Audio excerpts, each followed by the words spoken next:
buenas tardes. Bueno, pues bienvenidos al Colegio Notarial. Nos encanta, especialmente a Manu, que esté la sala tan llena, que estén las dos salas ya casi llenas. Y quería comentarles, aunque siempre hay gente que vino en anteriores sesiones, quería comentarles algunas consideraciones que tenemos que tener en cuenta en la sesión, ¿no? La primera es que vamos a hacer esta vez un formato algo diferente. Yo voy a hacer de entrevistadora y haremos pregunta-respuesta. Y aunque siempre digo que, bueno, antes de eso, que se me olvida, importante, estas sesiones las organizamos con el Ayuntamiento de Madrid y por deferencia hacia ellos, pues nos gusta mencionarlo con el área de Economía y Consumo. Bueno, les decía que siempre digo que esperen a que el experto, en este caso Manuel Lora Tamayo, el notario que da la charla, pues termine, ¿no?, de esa primera aproximación que dura unos 20 minutos. Pero también les digo que si en algún momento ustedes consideran que están perdidos y necesitan parar, pues no hay problema. Y la otra consideración que hay que tener en cuenta es que aunque no hay streaming, es decir, aunque no se retransmite la sesión, sí se graba. Y entonces, conviene que cuando hagan las preguntas, que ahí está Gabriel con el micrófono para que puedan hacerlas, las hagan altas y claras frente al micrófono para que se graben, de tal manera que si vuelven a escuchar la sesión o hay otras personas que no han podido venir y quieren escucharla, pues sepan que a una respuesta corresponde una pregunta. Y ya lo último que les voy a contar sobre Madrid Te Asesora es que es un ciclo y me tenía que haber preparado cuándo es el próximo, pero luego se lo digo. Y entonces el próximo mes habrá otra charla. Va a ser sobre poderes y siempre cuento lo mismo. Organizamos una sobre poderes porque es un asunto que parece que tiene poca trascendencia, pero ahora Manuel también les hablará algo de ello. Es muy, muy importante y dedicamos una sesión específica al tema. Y ya por último, como cuando él termine todos van a querer ir a su notaría, pues si en algún momento quieren tener una cita con él, me llaman a mí, que mi nombre es Marta Matute, y mi teléfono me lo preguntan luego cuando termine la sesión, me llaman al teléfono y yo organizo la cita en su notaría. Y nada más, empezamos. Pero hay más notarios en Madrid, pueden ir a cualquier notario de Madrid. Sí, pero yo siempre digo que él es el súper experto, entonces yo siempre les derivo a él. Bueno, voy a hacer una breve introducción que seguramente ustedes conocen mejor que yo, y es que, como saben, la Ley 8 de 2021, de 2 de junio, supone una revolución en el mundo de la discapacidad.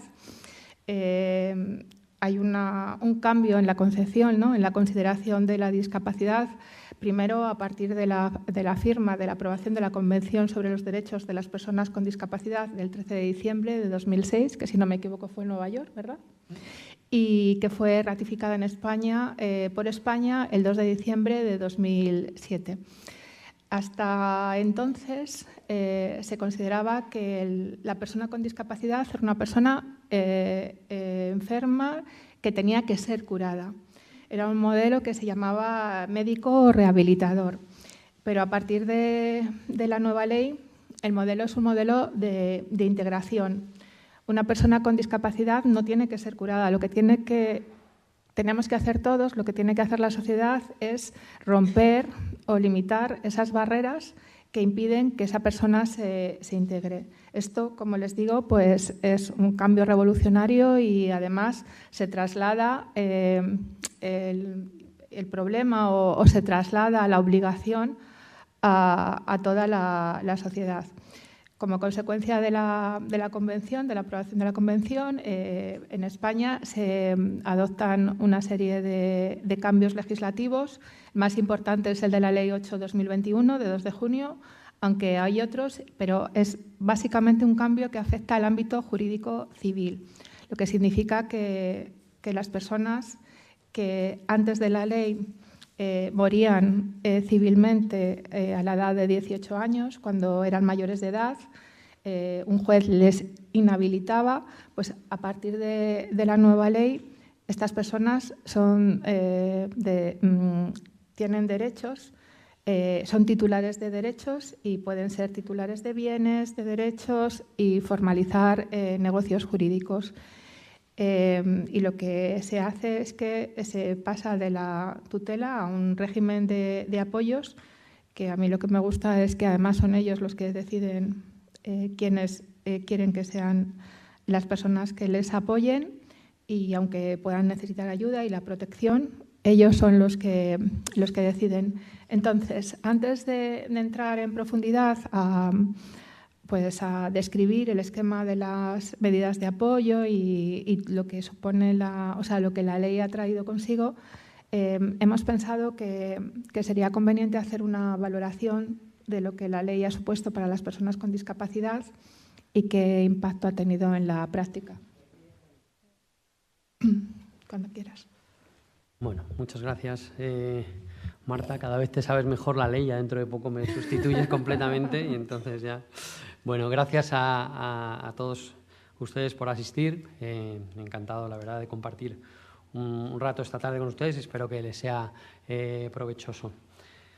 En cuanto a lo que me pregunta Marta sobre cómo ha ido impactando la ley, todavía seguimos hablando de nueva ley, pero bueno, ya lleva, la verdad, 4 años en vigor, ¿vale? Me centro fundamentalmente, porque es verdad que la discapacidad pues, tiene muchos ámbitos y lo que voy a decir fundamentalmente es sobre la discapacidad de tipo psíquico y normalmente, aunque a veces vayamos a la sobrevenida, pero de carácter psíquico y congénita, ¿no? Yo creo que hay algunas leyes de las que la sociedad tiene una necesidad, ¿no? Como, yo qué sé, pues, por ejemplo, ahora todo el tema de la vivienda, que existe un problema, pues probablemente haya que legislar algo. Cuando fue el COVID había que legislar temas sobre ayudas. Sin embargo, hay otras leyes que quizá van un poco por delante de la sociedad, en la que son las leyes las que tiran de la sociedad, ¿no? Y esta ley del 2021, que lo que hace es adaptar la Convención esta de Derechos de Personas con Discapacidad a nuestra legislación, yo creo que es una de ellas, ¿no? Es una de las leyes que tiene la sociedad. Es cierto que en el mundo asociativo, quizá los profesionales y en algunos ámbitos sí que se estimaba la necesidad de esta ley, pero quizá respecto de las familias, respecto de los destinatarios de esta ley, pues ha llegado como con un poco de sorpresa, ¿no? Y bueno, pues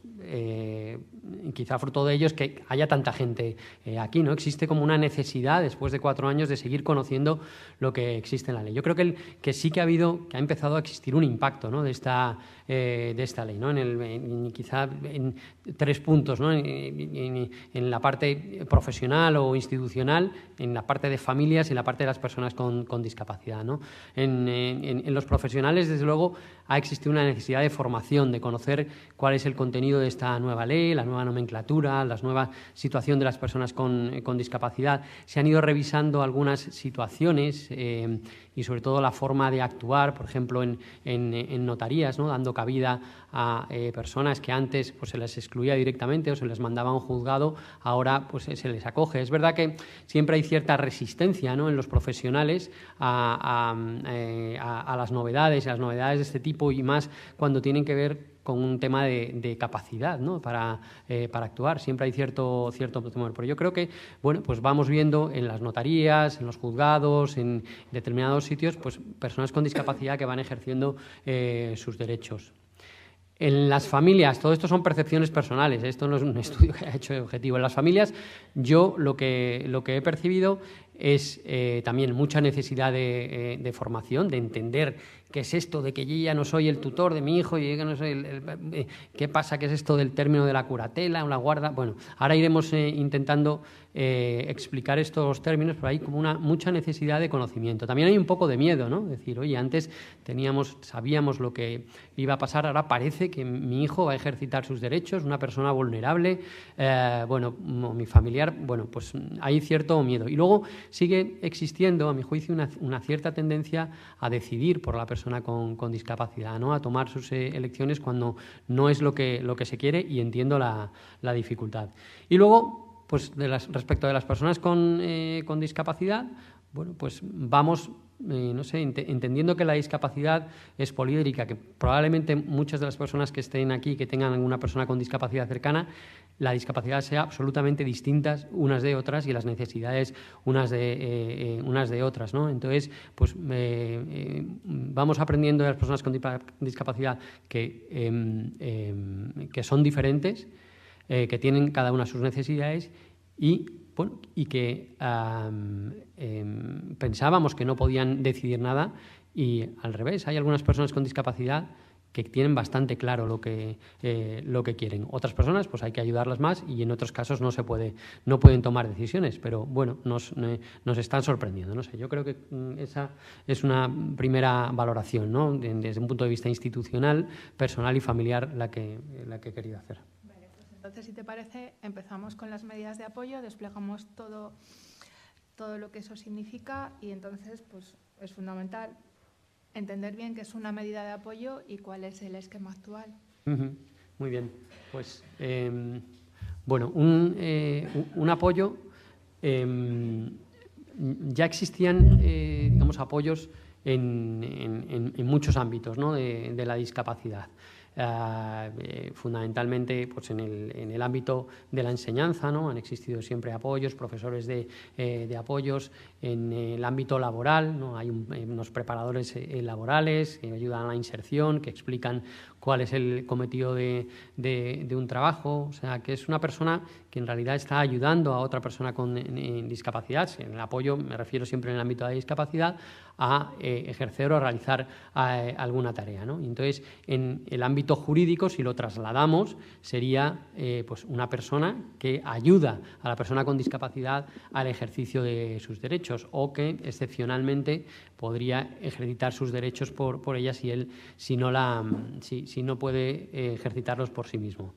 Entonces, actualmente las medidas de apoyo son las que les pongo en ese cuadro, ¿no? Hay lo que se llaman medidas judiciales y medidas voluntarias, fundamentalmente, y luego dejamos aparte lo que se llama la guarda de hecho. Entonces, las medidas judiciales, ya, como hemos dicho en la introducción, desaparece lo que se llamaba la tutela. Sigue existiendo para los menores de edad, pero ya para los mayores de edad no hay tutor. ¿Por qué? Porque la esencia del tutor era inhabilitar a la persona, y que otra persona, que era el tutor, inhabilitar a la persona con discapacidad, y que la otra persona, el tutor, tomara decisiones por ella. Y eso se entiende que no es que va contra la dignidad y los derechos de la persona con discapacidad. Por lo tanto, se suprime la figura de la tutela. Tampoco existe lo que se llamaba la patria potestad prorrogada o rehabilitada. Esas también se quedan suprimidas, ¿vale? Por la misma razón, ¿vale? Cuando una persona que estaba sujeta a patria potestad alcanzaba la mayoría de edad y sus padres querían ejercer la tutela, en realidad ellos no eran tutores, sino que eran los titulares de la patria potestad prorrogada o rehabilitada. Pues también la ley lo suprime. Veremos ahora qué ocurre con las situaciones transitorias. Y entonces, en el ámbito judicial, lo que aparece es la denominada curatela, ¿vale? Es lo que sustituye a la tutela, y puede ser de dos tipos. Curatela asistencial. En la curatela asistencial, el curador no toma las decisiones. Es la persona con discapacidad la que tomaría las decisiones, pero ayudado de su curador, ¿de acuerdo? Curatela representativa. En este caso, la ley dice que con carácter excepcional se puede nombrar un curador representativo. Aquí sería el curador el que tomaría la decisión, el que representaría. Digamos que es muy parecido a la figura de la tutela antes. Y el defensor judicial, que es una figura que actúa no de manera permanente, sino de manera intermitente, pues por ejemplo cuando existe un conflicto entre el curador y la persona con discapacidad, cuando solo se quiere que se actúe en un ámbito concreto, para una actuación concreta, por ejemplo, pues para aceptar una herencia o para formalizar una compraventa, y entonces se designa por el juez un defensor judicial que ayude o que represente a la persona con discapacidad en ese ámbito. A veces no es blanco o negro, o sea, no se establece una curatela asistencial o representativa, sino que a veces se establece un sistema mixto, ¿no? Porque, como veremos luego, se supone que se tiene que hacer un traje a medida, que es una de las expresiones que ha tomado Fortuna después de la entrada en vigor de la ley, para la persona con discapacidad. O sea, hay que intentar adaptar, como decíamos antes, a las situaciones que son muy diferentes de las personas con discapacidad. Y entonces una resolución judicial podría decir, oye, en estos ámbitos podría actuar por sí solo o asistido, y en estos otros ámbitos podría o debería estar representada la persona con discapacidad, ¿vale? Eso en cuanto a las medidas judiciales. Las medidas voluntarias son las que ahora desarrollaremos, porque son las que formalizamos en notarías. Entonces, luego nos extenderemos un poco más sobre ellas. Pero son los poderes, ¿vale?, que son poderes de tipo preventivo continuado que otorga una persona. No solo,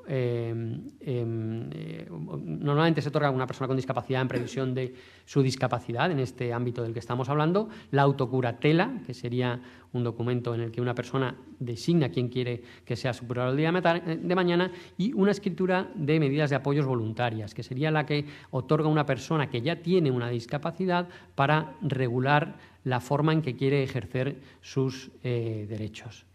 Por último, tendríamos una institución que está extendiéndose muchísimo, que era una institución que estaba, bueno, pues en un cajón desastre, que no se utilizaba mucho, pero que la jurisprudencia o las resoluciones judiciales y en la práctica se está dando mucho, que es lo que se llama la guarda de hecho. La guarda de hecho es una situación de hecho, como otras situaciones que pueden ocurrir en la práctica, como por ejemplo pues una pareja de hecho, o una separación de hecho. Pues sería un supuesto en que quien ejerce el apoyo de la persona con discapacidad no tiene ningún título, no tiene ni una escritura ni una resolución judicial que lo diga, pero de hecho es la que le está ayudando en el día a día al ejercicio de los derechos. Ocurre muchas veces, nuestro familiar con discapacidad cumple 18 años, es mayor de edad, puede ejercer sus derechos y no ha designado medidas de apoyos ni voluntarias ni judiciales, y son los padres o los hermanos los que están ayudándole en el ejercicio de sus derechos. O una persona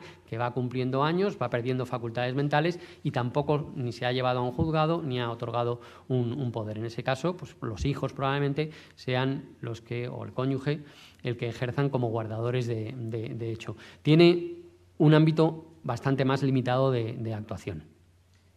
Yo, viendo este esquema, tengo dos preguntas.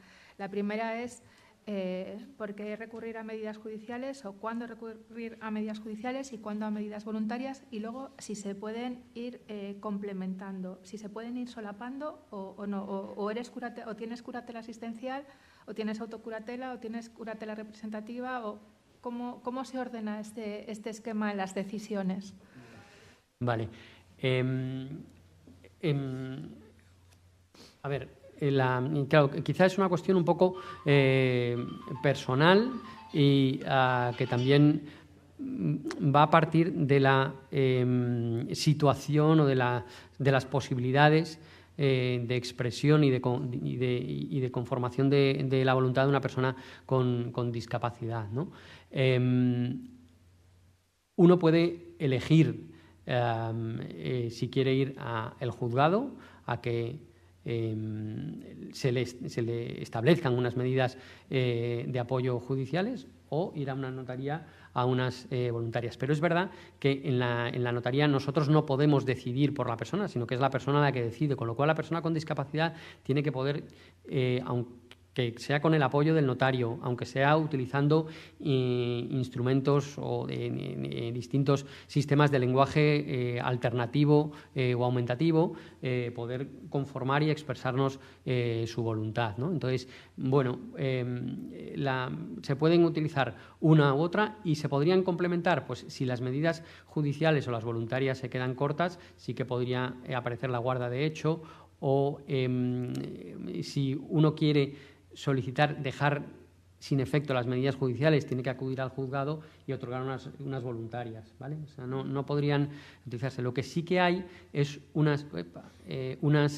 orden, ¿no?, en la aplicación de estas medidas, que es lo que les pongo ahí, establece la ley, ¿no? Si hay medidas voluntarias de apoyo, salvo que estén funcionando mal, por ejemplo, que la persona de apoyo se esté aprovechando de la persona con discapacidad, exista un conflicto de intereses muy claro. Entonces, en ese caso, un juez podría dejarlas sin efecto. Pero si uno va al juzgado a que se le establezcan unas medidas de apoyo personalmente o a una persona o a un familiar y ya existen unas medidas voluntarias de apoyo, el juez tiene que inhibirse porque son preferentes las medidas voluntarias de apoyo. Si no existen medidas voluntarias de apoyo, pero hay una guarda de hecho que está funcionando suficientemente bien, los juzgados también son reticentes a establecer medidas judiciales. Hay como una especie de principio de actuación de mínima intervención, ¿no? Entonces, se quiere no establecer unas medidas judiciales que parecen como más invasivas si hay una guarda de hecho. Y, por último, existirían las medidas judiciales de apoyo. Ese sería el orden, digamos, de aplicación de las medidas de apoyo actualmente. Ahí, cuando me han llamado pues para inscribirse, varias personas me preguntaban, ¿vamos a hablar de los niños o sea, vamos a hablar de los niños que se hacen adultos o vamos a hablar de los mayores? Entonces, yo tengo esa duda. ¿Este esquema sirve en un caso y en otro? O sea, son estas figuras tanto para los mayores que entran o que entramos en un momento dado de discapacidad, como para las personas que nacen con una discapacidad intelectual. ¿Es así? Eso es, o sea, tanto si es sobrevenida como si es congénita, se aplicaría a todos los supuestos de discapacidad. Es cierto que quizá una persona con discapacidad, es cierto que quizá algunas medidas cuadran más en una persona con una discapacidad congénita que en una sobrevenida. O sea, en una persona que se va haciendo mayor, probablemente cuadre más una medida voluntaria que sea un poder que una medida judicial o una medida voluntaria que sea un documento de apoyos para el ejercicio de sus derechos. Pero tanto en un caso como en otro se aplicarían este esquema, porque esto no está pensando en niños. Las personas con discapacidad no son niños, son personas adultas que van teniendo su experiencia en la vida y por tanto, pues se aplican. Esto es un esquema que se aplicaría respecto de cualquier persona que tenga con discapacidad y que quiera preverla en el futuro o que ya tenga una discapacidad congénita. El tema es si puede o no otorgarlas. Has hablado de la guarda de hecho como equiparándola, o bueno, haciendo el símil de la pareja de hecho, ¿no? Entonces, en muchas comunidades autónomas hay registros de parejas de hecho. La guarda de hecho tiene un registro, porque no es ante notario y no es ante el juez, no hay registro. No hay registro de... ¿Cómo se modula? ¿Con una decisión familiar? No, la guarda de hecho es una situación de hecho. Y por tanto, no hay ninguna decisión familiar en sentido estricto. Es una situación que se da cuando no hay ningún título que acredite que esa persona es la persona de apoyo. A veces, claro, uno va a un banco, uno va a una administración, y entonces digan, muy bien, usted me ha manifestado que es un guardador de hecho, pero yo necesito algo. A veces es normal, ¿no?, que pidan algo. Entonces, en las notarías o a veces en los juzgados están haciendo unos documentos en los que se acredita esa situación de guarda de hecho, pero no como una decisión, sino como una serie de pruebas. Nosotros llamamos un acta de notoriedad, o sea, que nos acreditan a los notarios que es notorio, que se conoce que esa persona son los guardadores de de hecho, aportando una serie de documentos, ¿no? Pues el empadronamiento, pues el libro de familia, unas declaraciones de testigos, incluso algún informe psicológico, Con lo cual conviene ir al notario y hacer el acta. Bueno, a veces es conveniente, ¿no? A veces si lo están pidiendo. Lo que pasa es que la actuación del guardador de hecho es muy reducida. Por ejemplo, en un ámbito bancario, ¿qué podría hacer un guardador de hecho? Pues ver las cuentas, domiciliar algunos pagos que sean habituales y poco más. Pero si ya, por ejemplo, tiene un fondo de inversión, unas acciones, tal, pues no va a poder probablemente venderlos, no va a poder representarles en la venta de una casa, en una herencia, eso. Para eso, que sería una actuación, si es un guardador de hecho, porque también el guardador de hecho puede ser asistencial o representativo. Si es un guardador de hecho asistencial y va acompañando a la persona con discapacidad, sí pueden realizar todas esas cosas, porque es la persona con discapacidad de la que decide. Pero si pretende representarle, en ese caso no, salvo que vaya al juzgado y el juzgado autorice a hacer esa actuación. Por lo tanto, documentación, sí, se podría someramente hacer o precariamente hacer una documentación que acredite que uno tiene la situación de guarda de hecho, y lo estamos haciendo y en algunos casos está funcionando para algunos casos, pero para algunas situaciones, pero es limitado el ámbito de actuación. Explícanos cuáles son la documentación, brevemente, en cada una de las figuras, qué documentación hay que aportar. Claro, yo me centro un poco más en el ámbito de medidas voluntarias de apoyo, ¿vale? Porque el ámbito judicial se me escapa un poco más. Ahí probablemente les digo que no hace falta, aunque a veces es conveniente designar abogado y procurador, que el procedimiento es un procedimiento que se llama de jurisdicción voluntaria y probablemente pues, les pidan pues, una documentación básica en el juzgado. En las medidas voluntarias de apoyo, en las notariales, en los poderes bastaría con aportar el DNI y los datos de las personas a las que uno quiere designar como apoderados, ¿no? Como sus personas de apoyo para que le representen. No serían necesarias nada más. Bueno, una partida de nacimiento sí que sería interesante, porque nosotros sí que los poderes, cuando tienen esta cláusula de preventivos para el ejercicio de facultades en el caso de discapacidad, sí que los mandamos al registro civil. ¿Por qué? Porque si se iniciara un procedimiento judicial para designar las medidas de apoyo, los jueces solicitan información al registro civil sobre si hay medidas voluntarias, que, como hemos dicho, son preferentes y, por tanto, paralizarían el procedimiento o al menos revisarían si esa medida voluntaria se está aplicando de una manera eficaz. La autocuratela, lo mismo, los datos y la partida de nacimiento. Y en las escrituras de medidas de apoyos voluntarias, yo creo que lo tenía un poco más adelante, sería un poquito más, ¿no? Aparte de los datos de identificación del otorgante de las personas que serían de apoyo, la acreditación de que esa persona tiene una discapacidad, bastaría la resolución administrativa, no es necesario la dependencia, aunque a veces nos aportan también si tienen un grado de dependencia, dos o tres. También es interesante que se nos aporte un informe psicosocial en el que se nos muestren cuáles son las habilidades de esa persona con discapacidad y las carencias. Ojo, porque a veces nos aportan este informe psicosocial que se presenta para el centro base para la discapacidad. Y estos informes psicosociales, a veces, como se quiere lograr un grado de discapacidad más alto, están sesgados hacia la parte o hacia las carencias de la persona con discapacidad. Y entonces yo a veces leo informes y luego hago una entrevista a la persona con discapacidad y, claro, me quedo alucinado porque es que digo, pero es que no es la misma persona a la que me está señalando el informe. Entonces, si se solicita un informe psicosocial y se aporta, bueno, pues que se diga que es para medidas de apoyo, ¿no? Que resalten al menos la parte de habilidades, porque si no, a veces nos dejan un poco atados de pies y manos para poder hacer las medidas de apoyo. Si a mí me presentan un informe diciendo que esta persona no tiene ninguna habilidad, no puede expresar su voluntad, carece de todo posibilidad de expresión, de conocimiento, de tal, pues que, claro, yo lo que diré es, mire, pues vaya al juzgado porque no va a poder hacer unas medidas voluntarias, ¿no?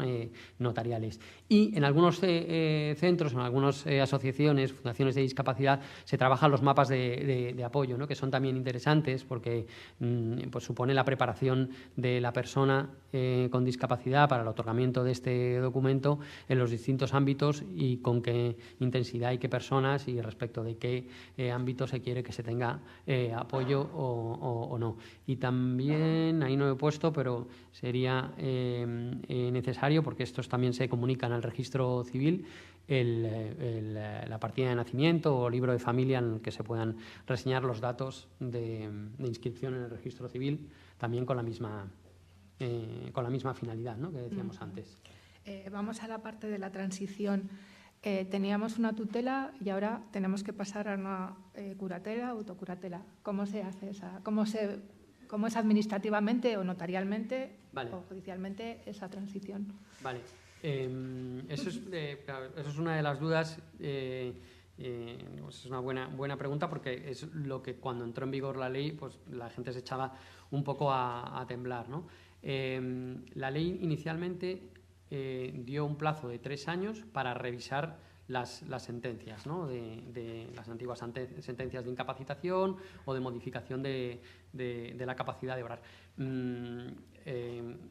Claro, o sea, ya, como hemos dicho, se elimina la tutela, se elimina la patria potestad, por lo tanto, todas esas hay que revisarlas y adaptarlas a la nueva ley. Se dio un plazo inicial de 3 años, se han ido revisando judicialmente, especialmente las tutelas, y ahora les diré un poco por qué, y se han ido adaptando, pero claro, estas cosas son las cosas buenistas de la ley, ¿no?, que da un plazo, pero claro, con los juzgados colapsados era imposible. Entonces llegó el vencimiento de ese plazo y han prorrogado otros 3 años más para la revisión de estas medidas. Fundamentalmente se están revisando las medidas que eran las tutelas, ¿no? Las están transformando en curatelas, representativas, asistenciales. En algunos casos se están dejando sin efecto completamente, pero muchas veces se están transformando en curatelas.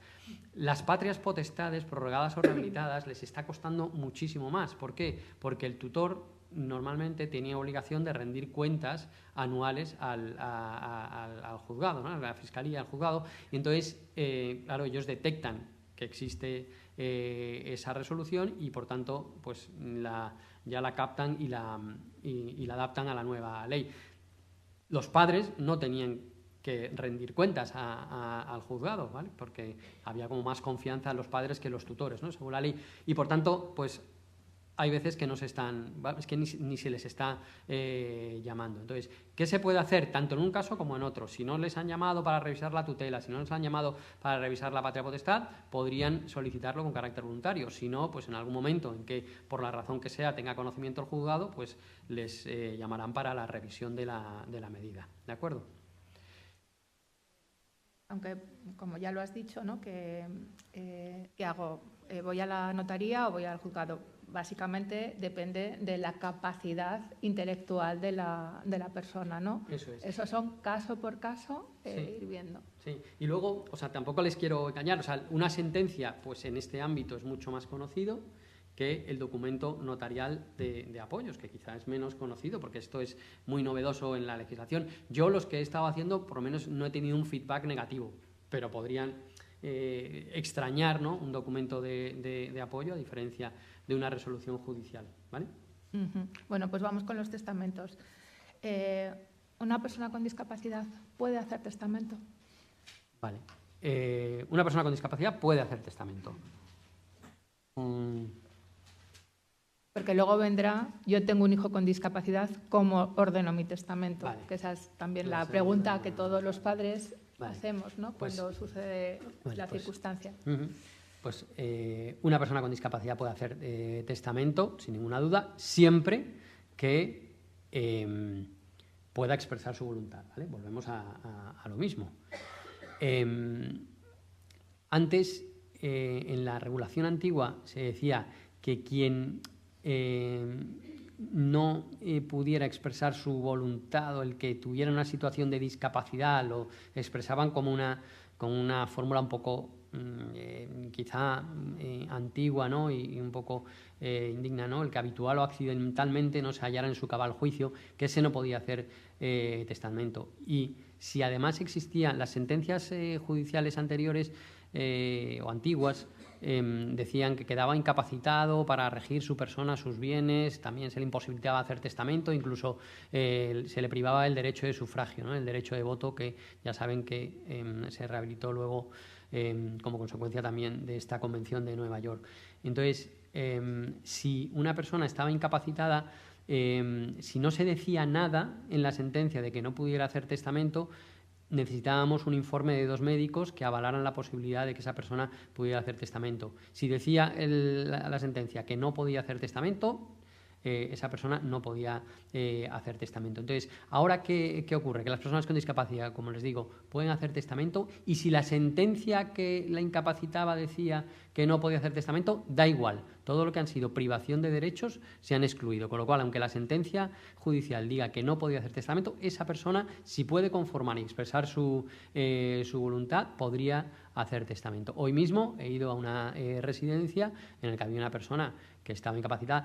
La verdad es que, claro, todo este mundo de la discapacidad, aún antes de la entrada en vigor de la convención, de esta ley, ha ido evolucionando, ¿no? Y las personas con discapacidad pues han ido avanzando. Pero, sin embargo, la tendencia era que, llegada a la mayoría de edad, pues estas personas casi era un automático, ¿no? Que se iba al juzgado, se las incapacitaba y daba igual cuál fuera el grado de discapacidad o el grado de desarrollo cognitivo de esa persona. Entonces nos encontramos con gente que tiene una sentencia de incapacitación y además prácticamente se hacían como churros y ponían siempre la misma fórmula de estilo, y que se les había privado de la posibilidad de hacer testamento. Entonces, aunque la sentencia lo ponga, y en este caso he ido a una residencia, la persona estaba incapacitada por una sentencia, no se había revisado esa sentencia y se le privaba de la posibilidad de hacer testamento. Yo he hablado con ella, he hablado con algunas personas, médicos y la directora de la residencia.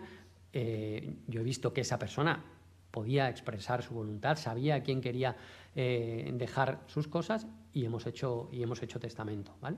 Entonces, más aún, si no hay una sentencia de incapacitación o no hay medidas de apoyo, ¿no? Si hablamos con la nueva nomenclatura de la ley, una persona con discapacidad puede hacer testamento, siempre que cumpla esos requisitos, ¿no? Que pueda conformar y expresar su voluntad, y eso es un juicio que hacemos los notarios. Tenemos que tener cuidado, porque es verdad que a veces son personas vulnerables, influenciables y tal, entonces tenemos que tomar nuestras medidas un poco de precaución y de control, pero en principio sí podrían hacer testamento una persona con discapacidad. Vamos a nuestro testamento y a las mejoras frente a la legítima o las legítimas, ¿no? Bueno, entonces, en cuanto a la planificación un poco de la sucesión en una familia en la que hay una persona con discapacidad, especialmente pensando en eso, en hijos o familiares con discapacidad, con medidas congénitas. No sé, esto yo creo que va... A ver.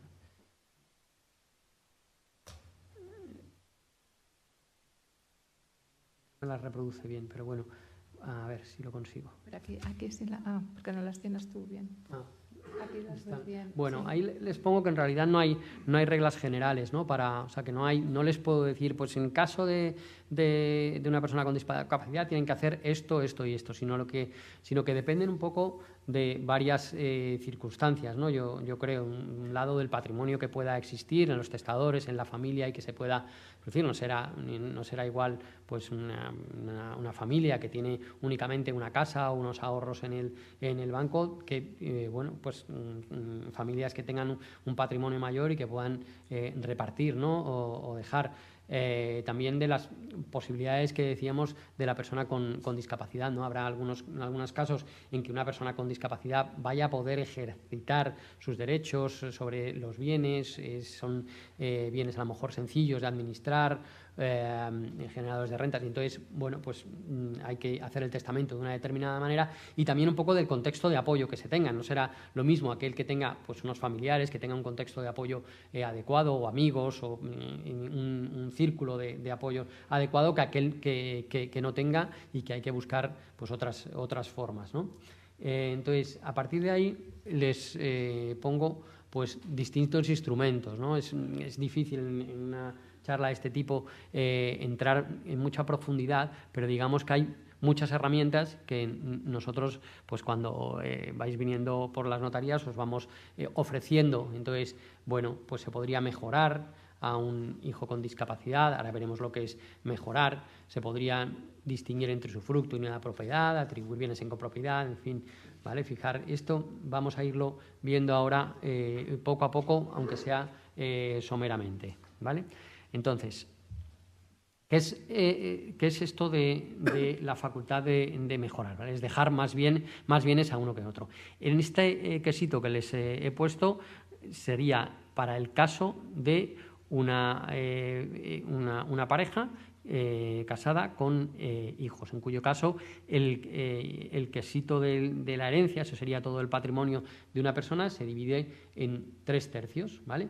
Uno que es de legítima estricta, en el que es obligatorio dejar en favor de los descendientes y a partes iguales, otro, en favor de los hijos o descendientes a partes iguales, otro que se llama el de mejora, que se tiene que obligatoriamente dejar a los hijos o descendientes, o sea, se podría mejorar a un nieto viviendo un hijo, y en el que se podría desigualar, ¿vale? Por eso se llama mejora, se puede mejorar a un hijo frente a otro. Y luego el último, que es el tercio de libre disposición, que ese se podría dejar a quien uno quisiera. Puede ser un hijo, pero puede ser un extraño, puede ser el cónyuge o la persona que quiera. Por lo tanto, se pueden dejar estos tercios y se podría mejorar a una persona más con discapacidad. Y entonces la mejora puede ser en un porcentaje o en un tercio de esos, pero también se puede mejorar dejando bienes concretos, ¿vale? Se puede dejar pues dinero, se puede dejar una casa, se pueden dejar unas acciones, ¿vale? Se pueden establecer distintas formas de mejorar. Esto no me pasa la diapositiva. Me ha quedado. Ay, ahora ya me he ido. Vale. Entonces, ¿qué bienes es mejor dejar?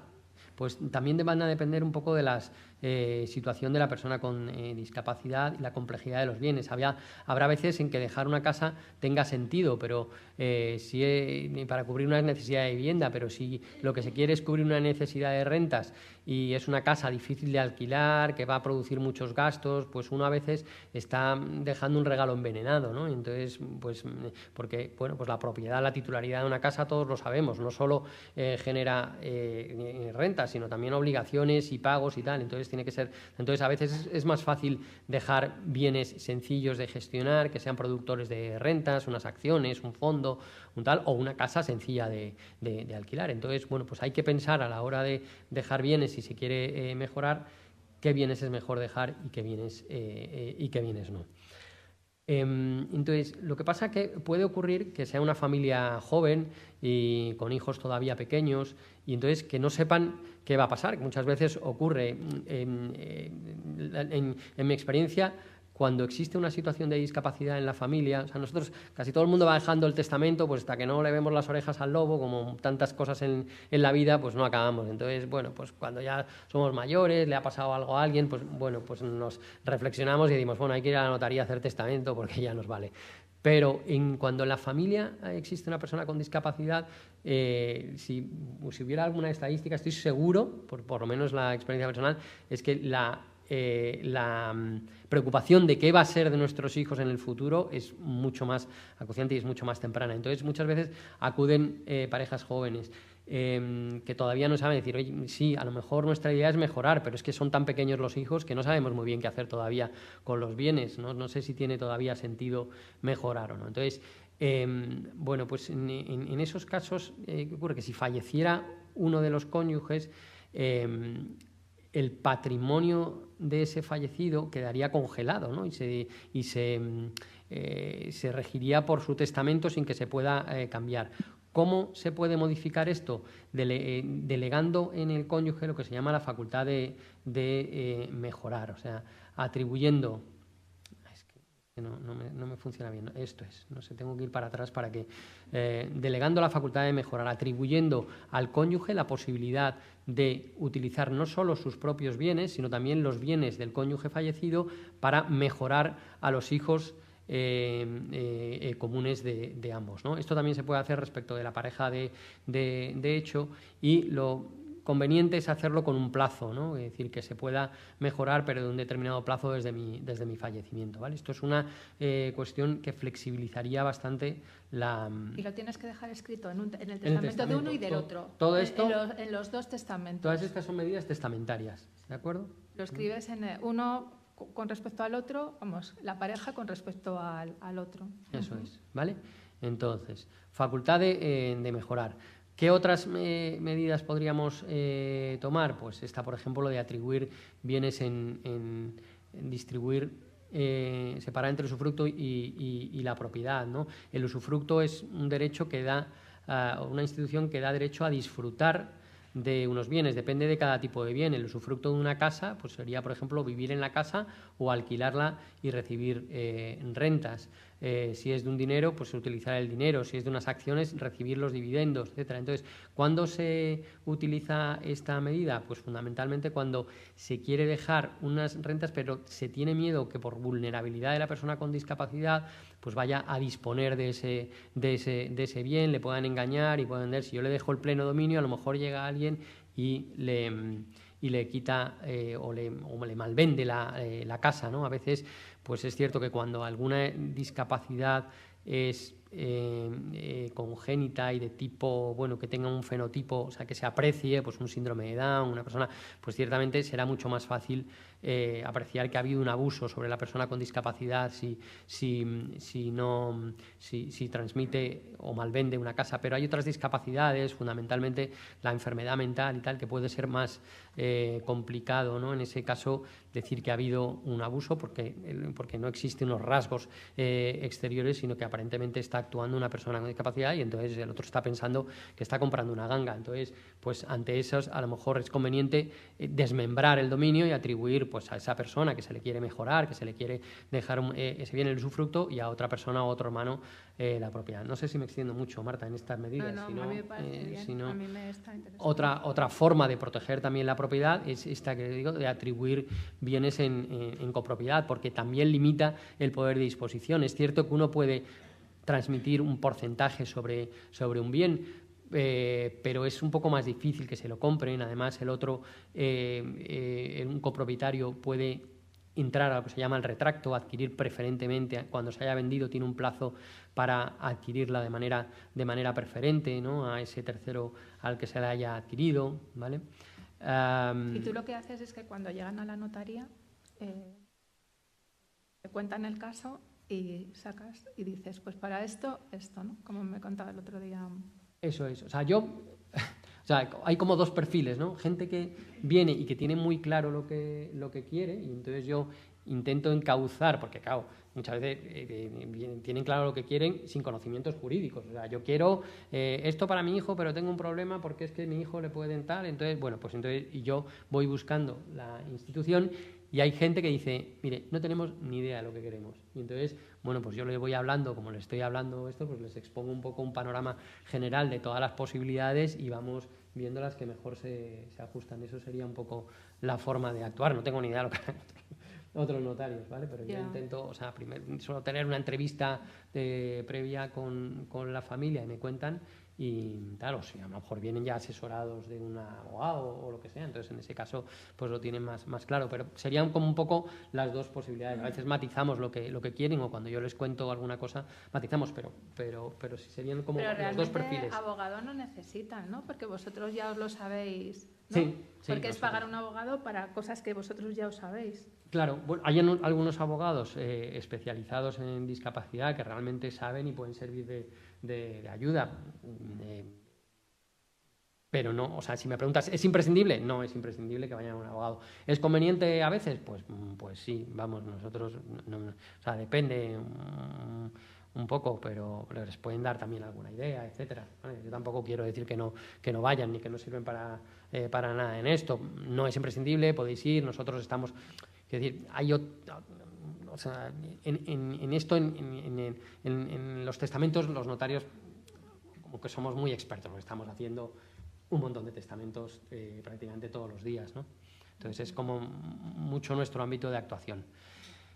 Hay muchas, o sea, siempre hay como esa prevención de si se van a aprovechar de mi hijo, que ya lo has mencionado, si se van a aprovechar de mi hijo cuando yo no esté y él tiene unas propiedades o unas rentas, o si que tenga esas propiedades, esas rentas o que tenga discapacidad supone una carga para sus hermanos. Eso también cómo se ordena desde el punto de vista jurídico. Vale, pues entonces serían dos cosas distintas, ¿no?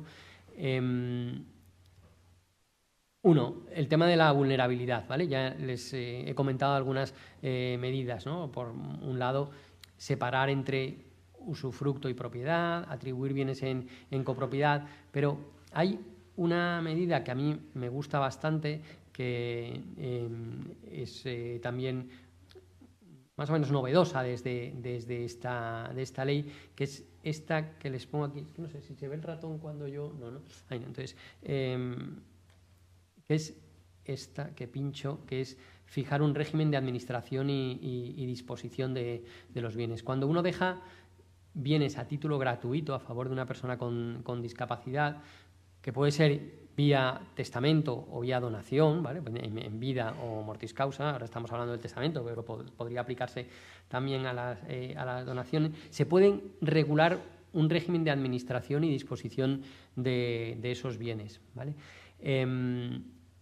Entonces, se puede crear una especie de sistema de apoyo, pero que no sea judicial, ni esté impuesto por el juzgado, ni sea tampoco decidido en sentido estricto por la persona con discapacidad, sino que yo dejo los bienes, digo yo quiero que esta casa sea para mi hijo, estos bienes para mi hijo con discapacidad, y digo que esos bienes se van a administrar de esta forma, que el administrador será su hermano, su hermana, su padre, un amigo, que sea o no necesario autorización judicial para disponer de esos bienes, que ese administrador tenga que rendir cuentas a otro familiar o a una especie de un grupo familiar, un consejo de familia. Entonces, se puede crear un régimen de administración que no sea judicial y que suponga también un régimen de protección. Desde luego, en mi opinión, y si somos coherentes con la aplicación de la ley, en este régimen de administración, si es posible, debería darse participación a la persona con discapacidad, aunque sea con apoyos. Me explico. O sea, me puede decir, oye, yo quiero dejarle todos estos bienes a mi hijo y que él sea el que disponga, él sea el administrador de los bienes, pero que para, por ejemplo, vender una casa necesite o alquilar una casa necesite que además preste el consentimiento su hermano, o que para disponer del dinero que haya en las cuentas, si es más de una determinada cantidad, necesite el consentimiento de su hermano, ¿vale? Entonces, se puede establecer también un sistema de protección que incluya la participación, que yo creo que es lo más inclusivo hoy en día y lo más correcto, ¿no? O más coherente con la nueva legislación para la persona con discapacidad. Entonces, estas tres formas quizás serían las tres, ¿no? O bien desmembrar el dominio, usufructo y nuda propiedad, atribuir bienes en copropiedad o establecer un régimen de administración.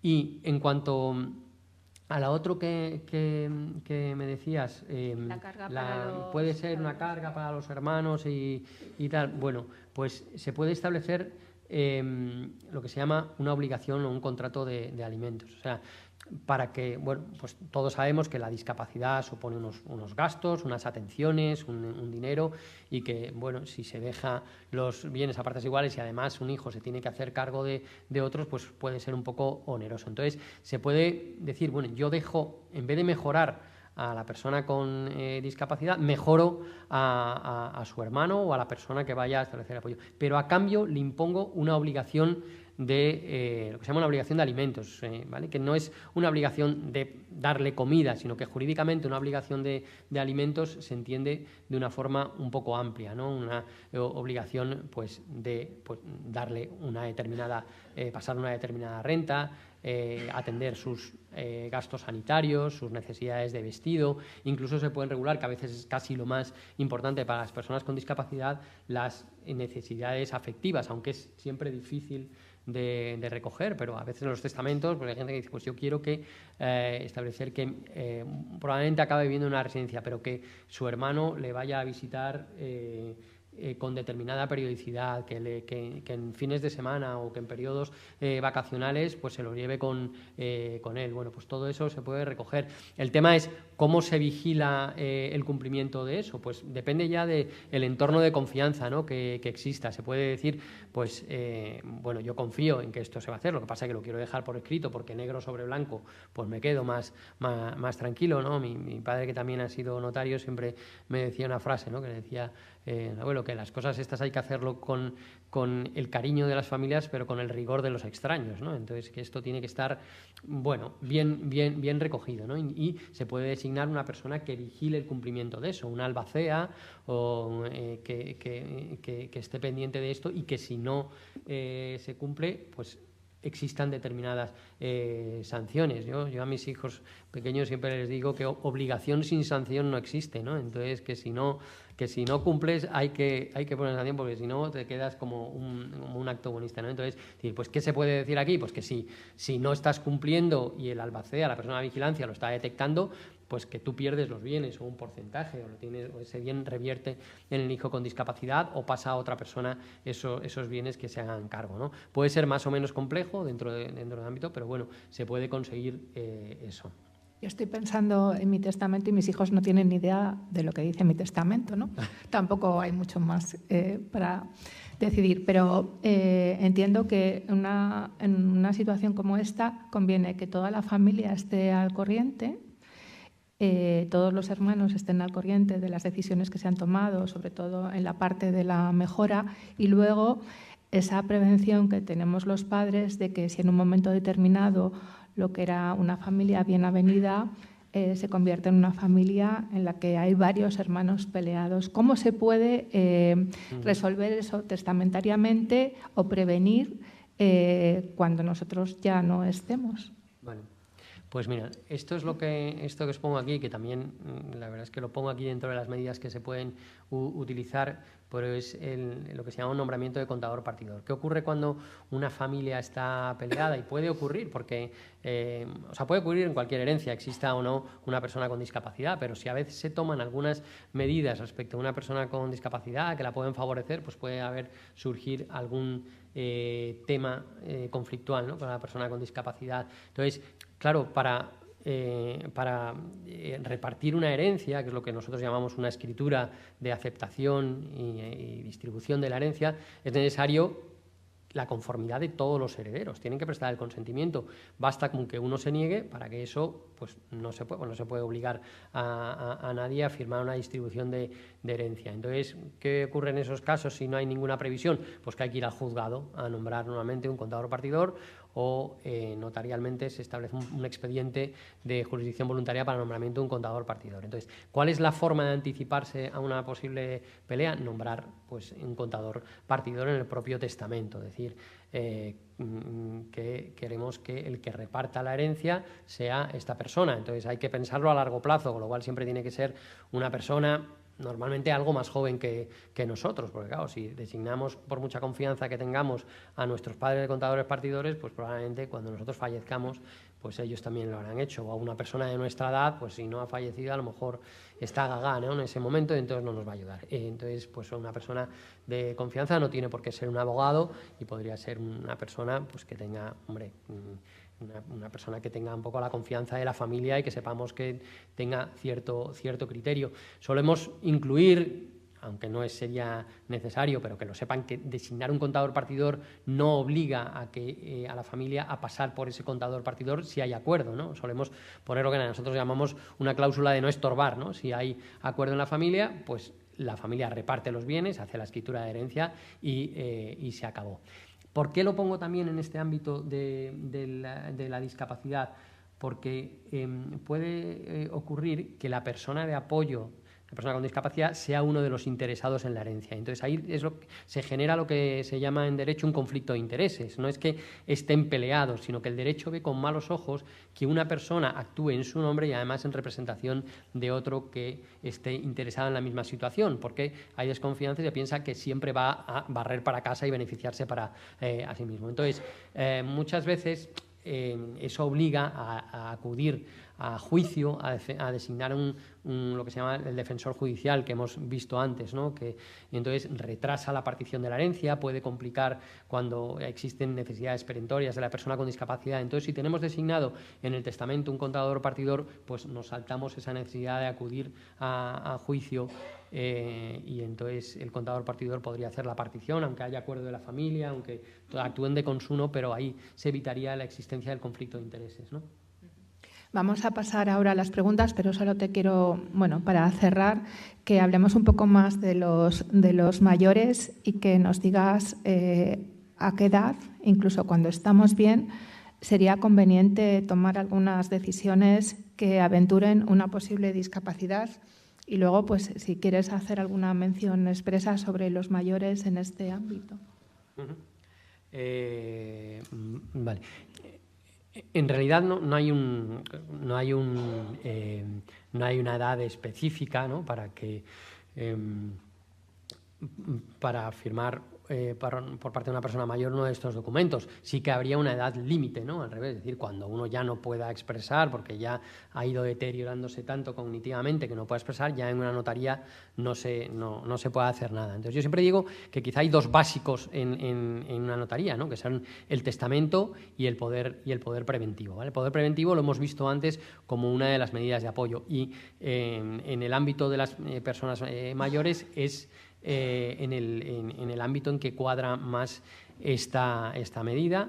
Entonces, un poder con carácter general es un documento en el que uno autoriza a otra persona a actuar en su nombre. Entonces, un poder puede tener eficacia desde el momento en que se otorga, ¿vale? Entonces, decir, pues mi apoderado puede representarme desde ya en las facultades que yo le dé, o puede producir efecto, bueno, en las facultades que yo dé, y decir que además, si yo entro en una situación de discapacidad, podría seguir actuando, ¿no? Que es lo que denominaremos un poder con carácter continuado, ¿no? Actúa ya e incluso cuando yo esté en una situación de discapacidad, y por tanto soy una medida de apoyo. Pero puede ocurrir que una persona con discapacidad, una persona incluso aunque no sea mayor, ¿no? Dice, yo quiero otorgar este poder porque ahora mismo me encuentro bien de facultades, pero yo no quiero que actúen ahora mismo en mi nombre, sino que únicamente en el caso de que yo pierda mis facultades, que sería un poder puramente preventivo, ¿no? Para el caso de discapacidad. Ahí lo que hay que determinar bien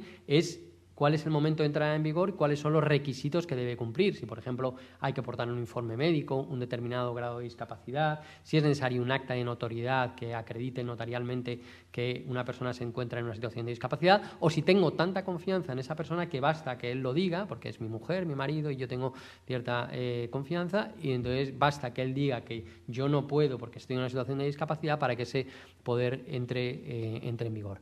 Entonces, a la hora de configurar esos poderes, aunque habrá una charla, no me quiero meter mucho en esto porque habrá una charla específica, pero uno podría apoderar a una o varias personas, podría apoderarlas de manera simultánea o sucesiva, una en defecto de otra, podrían establecer que para determinados actos de más trascendencia, en vez de una sola persona, un solo apoderado, tengan que actuar dos o tres, que no sé qué más podemos ver. Bueno, establecer desde luego el ámbito del poder, porque, o sea, un poder es un documento muy flexible. Se puede establecer, oye, que yo solo quiero que sea para el ámbito bancario. Solo quiero que actúen en el banco, puedan utilizar el dinero del banco, pero en ningún caso quiero que toquen la propiedad de mi casa, ¿no?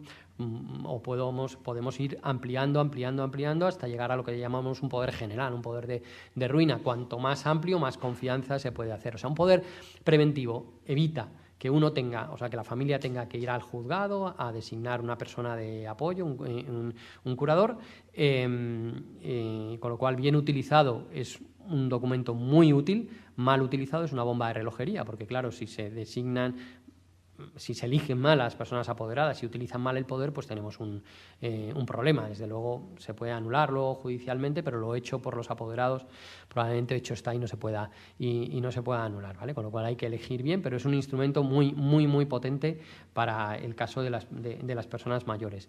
Entonces, el momento, pues desde luego, antes de que entre en una situación en que ya no pueda expresar su voluntad, si uno, o sea, quizá pues lo que decíamos antes, ¿no? Le demos las orejas al lobo cuando vemos que hay alguien en nuestro entorno pues lo que sea, pues que le ha dado un ictus, que tal, que de repente la familia se encuentra sin posibilidad de actuar en el banco hasta que haya un procedimiento judicial, que son lentos, y entonces, bueno, pues en esos casos nos lo planteamos. Yo sí que sería partidario, si hay un entorno de confianza, hacerlo cuanto antes, ¿no? Estaba mirando por si les interesa, estaba mirando la fecha de los poderes y es el miércoles 18 de febrero, por si alguno, bueno, también en la página web lo van a encontrar. Por el 18 de febrero vamos a hablar específicamente de ellos. Y nada, pasamos a las preguntas.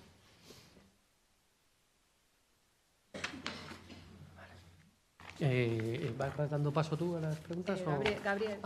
Perdón. Buenas tardes. En primer lugar, darle las gracias a usted como conferenciante y tanto al Colegio de Notarios como al Ayuntamiento de Madrid por brindarnos esta oportunidad a las personas que conocemos el mundo de discapacidad por tenerlo próximo en casa o en familiares. Mi pregunta va dirigida al principio. Yo no tengo ni idea de lo que es la curatela. Yo soy padre de un chico con discapacidad, no quiero hablar de mi caso concreto, pero como padre, pues en su día incapacitamos a mi hijo, pues tenía un grado de discapacidad, lo tiene, del 80% permanente. Entonces, mi pregunta es, con esta entrada de la ley, la administración de los bienes que puedan recaer en mi hijo, los míos, está clarísimo, lo ha explicado como toda la charla estupendamente. El problema es una tercera persona, un amigo que decide donarle una casa, por ejemplo. Hasta el día de hoy yo entendía que como padre, como tutor, teniendo la patria potestad, términos que han quedado obsoletos, a día de hoy, ¿quién administraría esos bienes? Partiendo de la base de que él no podría en ningún caso administrarlos. Me quitan la patria potestad a mí, será un juez.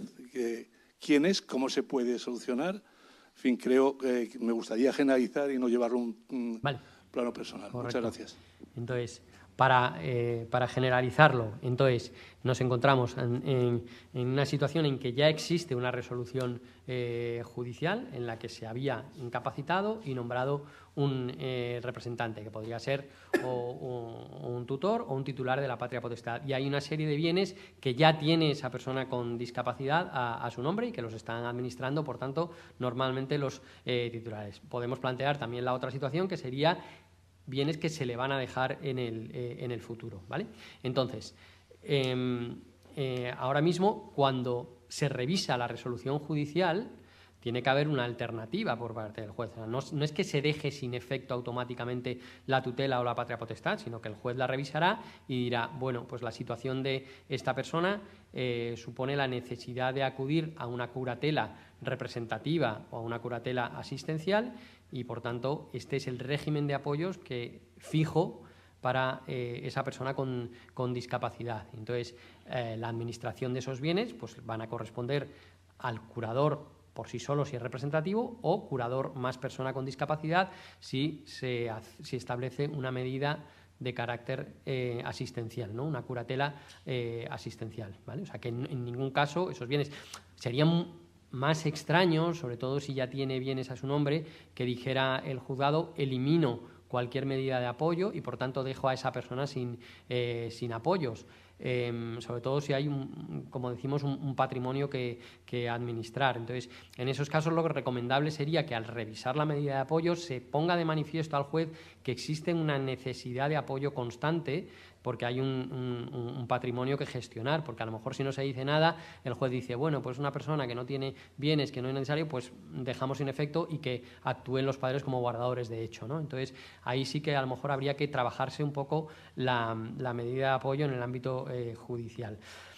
Esto respecto de los bienes que tenga, si lo que se está previendo es dejarle bienes a la persona con discapacidad, podríamos decir, bueno, como ya tiene unas medidas de apoyo, que se rijan por esas medidas de apoyo y, por tanto, sean las personas designadas como curadores los que administren esos bienes, o establecer, como hemos dicho en el testamento, un régimen de administración y disposición alternativo al judicial, porque lo permite la ley.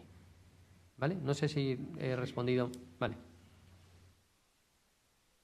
Quería preguntar qué pasa con la patria potestad prorrogada en el caso de que vaya a ser una curatela representativa. ¿la da directamente el juzgado o tenemos que solicitarlo los padres? Eso por un lado. Y por otro, por lo que se refiere al testamento del hijo discapaz, yo me acuerdo que antes existía una figura que era la sustitución pupilar, creo que se decía. ¿Sigue vigente? Vale. Están muy bien las dos preguntas, muy interesantes. Es que claro, no hemos podido hablar de todas las medidas. Primero, ¿quién solicita en caso de la revisión de una patria potestad, prorrogada o rehabilitada? Pues puede ser ustedes los que directamente lo soliciten o pueden esperar a que les llame el juzgado. ¿Vale? Una u otra alternativa existen. Si el juzgado no tiene conocimiento, pues probablemente nunca les va a llamar. Y entonces hay gente que está muy cómoda con la patria potestad y dice, ¿para qué me voy a meter yo en la revisión de esto? Y entonces no tengo muy claro qué va a pasar dentro de 3 años más, ¿no? Cuando venza este segundo plazo. Me da la impresión de que van a prorrogar otros 3 años más, pero bueno, yo qué sé. No sé. La sentencia, sí, eso es muy importante, La sentencia sigue valiendo, ¿vale? Mientras no haya habido revisión, pues sigue valiendo esa sentencia y nosotros así en las escrituras lo hacemos constar, ¿no? Pues la manifestación de que esa sentencia no ha sido revisado. Otra cosa es que ustedes no estén cómodos con esa situación, decir, oye, esto se hizo porque se hacía, porque me lo recomendaron en el colegio o en el centro en el que iba y 18 años, pues y ahora mi hijo nada. Pero yo quiero que mi hijo trabaja, mi hijo está integrado socialmente, va a su ocio, va tal, y yo quiero que esto, bueno, pues a lo mejor parte de la familia el instar la revisión judicial, ¿no? de esa medida. Puede ser uno u otro y mientras tanto sigue valiendo, ¿vale? La disposición transitoria. Sustitución pupilar. Lo explico para los que no lo sepan. La sustitución pupilar es una institución que se hacía en el propio testamento. Es como hacer testamento por tu hijo con discapacidad. Bueno, eso era lo que se llama, la sustitución pupilar sigue existiendo. Lo que no existe es la sustitución ejemplar. La sustitución pupilar es hacer testamento por los hijos menores, ¿vale? La sustitución ejemplar ad exemplum, para que se note que soy jurista, decir alguna pedantería, pues si no, ad exemplum de la pupilar, pues era la que se hacía respecto de las personas con discapacidad. Entonces, esta sustitución ejemplar ha sido la que se ha suprimido ya en la reforma del año 21 de la que estamos hablando, se ha suprimido porque se entiende que era indigno que una persona los padres hicieran testamento por su hijo con discapacidad. Esto ha sido un poco polémico y se ha suprimido porque es verdad que una persona con discapacidad puede hacer testamento, pero hay algunas ocasiones en las que no lo puede hacer, ¿no? Y entonces tenía su utilidad. Y es más sangrante cuando la consecuencia de eso es que los bienes de esa persona, cuando uno no hace testamento es la ley la que dice a quién van. Si no hay padres, si no hay hijos, si no hay cónyuge, empieza a ir a los hermanos o los parientes colaterales. De un lado hay gente que no tiene hermanos y que iría a primos y tal, que no han tenido ningún trato. Otras veces que hay hermanos que no le hacen caso a la persona con discapacidad. Entonces, si nadie hace ningún testamento por esa persona, probablemente por sucesión intestada vaya a esas personas, con lo cual es sangrante ese caso. ¿Qué se puede hacer en el testamento? Pues establecer lo que se llama un fideicomiso, una sustitución fideicomisaria de residuos, es decir, los bienes, es que yo no sé si lo tenía por aquí, no está puesto, ¿no? Sí, previsión de futuro de los bienes. En ese caso, a ver si esto me funciona cuando es para adelante, es que no sé por qué no me funciona cuando es para adelante. Vale, esto sería una sustitución fideicomisaria, ¿vale? Yo dejo los bienes a mi hijo que recibe la propiedad, puede disfrutar de ellos, tiene obligación de conservar y lo transmite a un tercero. O sea, el día de mañana, respecto de lo que quede, si es un fideicomiso de residuo, que es el que se puede hacer en estos casos, se transmitiría a un tercero. Yo decido, o sea, hago como 2 llamamientos, uno inicial a mi hijo con discapacidad y un segundo llamamiento a través de un fideicomiso a un tercero, ¿no? A los otros hijos. Y aquí ya sí puedo elegir si es al hijo que le está haciendo caso, si es a esta parte de la familia que tiene trato con él y no a otro, o si es un tercero, una institución o una fundación de mi confianza, ¿no? ¿vale? Entonces, ya se ha suprimido la posibilidad de hacer testamento, pero se puede utilizar esta otra figura que es lo que se llama un fideicomiso. O sea, hay una alternativa a la sustitución ejemplar. Muy bien, gracias por la pregunta, porque es verdad que nos habíamos comido esta parte y yo creo que era interesante. Gracias. Lo primero, muchísimas gracias a los ponentes y a los patrocinadores de esta sesión. Yo he visto el título y el título ponía sesión 4, las otras 3. Cuando ustedes han empezado por la Ley 8/2021, he entendido que hablaban de la discapacidad desde el punto de vista del ejercicio de la capacidad jurídica, ¿no? Más que la discapacidad en su senso, que no es mi caso, pero no es que quiera cernirme a mi caso, sino que caso que yo soy familia monoparental con 2 hijos y con una gran dependencia, con un grado 3 y con una gran dependencia y con necesidades de ayuda y apoyo en las actividades básicas de la vida diaria, ¿vale? Claro, ahí también hacen falta medidas de apoyo. Cuando yo he visto que en el título también ponía medidas de apoyo a las personas con discapacidad, me parecía interesante desde el punto de vista de medidas de apoyo a todas las personas con discapacidad, independientemente de las posibles, no quiero decir fronteras, ¿no? Pero de las distintas casuísticas, ¿no? Que son muy diversas y aquí seguramente cada uno tenemos una, ¿no? Por lo tanto, en lo que han dicho en la primera parte, creo que está muy centrado en la parte de la discapacidad más psíquica que motórica, por ejemplo, o que cualquier otro tipo de discapacidad, por muy de gran dependencia que sea. En la segunda parte sí que hay soluciones que entiendo que pueden aplicarse a cualquier discapacidad y no sé si las medidas de apoyo a las personas con discapacidad, por ejemplo, en la sesión de los poderes notariales, seguramente que haya soluciones adecuadas o que cada uno pueda llevar a su caso, ¿no? a aplicar de qué manera podemos apoyar a nuestros hijos en las diferentes vertientes de la cosa, ¿no? Una persona que, aunque tenga la capacidad intelectual, pero sea un gran dependiente, necesita unas medidas de apoyo, que yo creo que hay ciertos vacíos legales hoy en día, ¿no? En cuanto a esas medidas de apoyo. Están bien cubiertas en algunos aspectos, pero todavía quedan muchísimos espacios, ¿no? Y no sé si hay sesiones en las cuales se abarque específicamente un poco más en esa parte, ¿no? En una parte de una discapacidad de personas que mantienen el intelecto, pero necesitan de unas medidas de apoyo muy fuertes, tan fuertes como que se juegan la vida, ¿no? Gracias. Claro. O sea, me está hablando de discapacidad, de gran discapacidad, pero física. Física, no. ¿El qué? Motórica, ¿no? Claro. Vamos a ver.